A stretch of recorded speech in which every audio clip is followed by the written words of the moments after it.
baada ya kumshukuru Mwenyezi Mungu Subhanahu wa Ta'ala na kumtakia rehema na amani mtume wetu Muhammad sallallahu alaihi wasallam,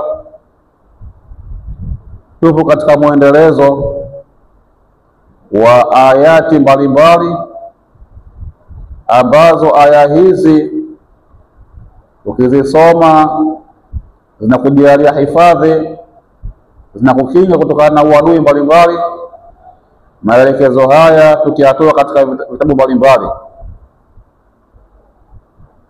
Sasa hapa tuangalie kwanza aya mbili ambazo zipo ndani ya surati Yasin.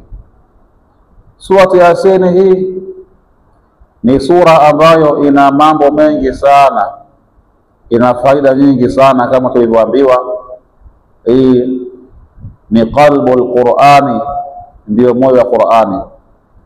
Sasa maelezo yote hayo kwa leo, kwanza tuchukue maelezo ya hizi aya mbili tukazifanyie kazi. Aya ya kwanza ambayo nimedhamiria kuifikisha hapa, aya hii inapatikana ni aya ya 9 mwanzoni kabisa mwa surati Yasin. Hii ni aya ya 9.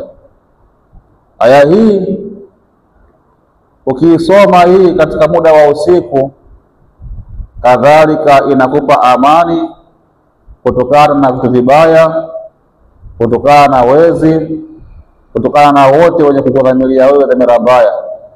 Inakupa amani. Allah subhanahu wa ta'ala hukupa amani ukiwa wewe ni mwenye kuisoma aya hii.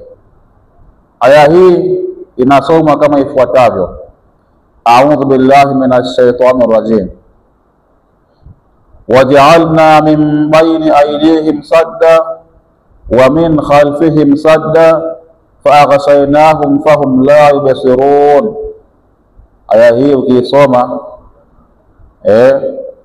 itakusaidia wewe kupata amani kutokana na mambo yote mabaya mabaya. Kwa maana ukiwa umekwenda kulala usiku, basi isome aya hii, waj'alna min bayni aydihim sadda wa min khalfihim sadda fa'aghshaynahum fahum la yubsirun. Hizi ndio aya za kuzisoma sana, kama tulivyoelezea katika kusoma ayati Kursi. Lakini pia hapa sasa hivi tunaelezea kuisoma aya hii ambayo ipo katika aya ya 9 katika surati Yasin.